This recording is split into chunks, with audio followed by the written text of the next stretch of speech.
అసలు ముచ్చటేందంటే ఓవర్ని రోల్ చేసినట్టు రోల్ చేయాలన్నమాట బట్టలు. అప్పుడే సులువుగా బట్టలు మన బ్యాగ్ లోపల పడిపోతాయి.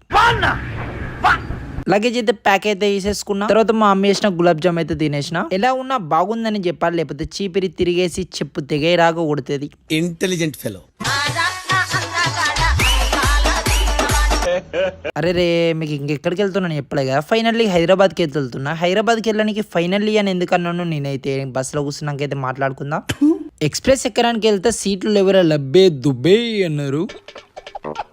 సూపర్ లగ్జరీ ఎక్కేసిన ఉడకపోతే సంపుతుంది రోయ్. ఇవరాక ఫైనల్లీ అని ఎందుకన్నా అంటే నేను కరీంనగర్కి వచ్చి 30 days అవుతుంది. చాలా సార్లు వెళ్ళడానికి ట్రై చేసిన. ఫస్ట్ అటెంప్ట్ కి గంగస్థానం అన్నారు, సెకండ్ అటెంప్ట్ కి ఇంట్లో భిక్ష అన్నారు, థర్డ్ అటెంప్ట్ కి హనుమాన్ జయంతి అన్నారు, ఫోర్త్ అటెంప్ట్ కి అమావాస్య అన్నారు, ఫిఫ్త్ అటెంప్ట్ కి అమావాస్య తెల్లారన్నారు. అవన్నీ అడ్డుగోడలు దాటేసి ఫైనల్ గా అయితే హైదరాబాద్కి వెళ్ళిపోతున్నా. పిక్చర్ల గురించి వెంటనే కానీ లైవ్ లో ఇదే చూడటం. యూట్యూబ్ లో అయితే సబ్స్క్రైబ్ చేసుకోండి, ఇన్స్టాలో అయితే ఫాలో చేసుకోండి. బాయ్.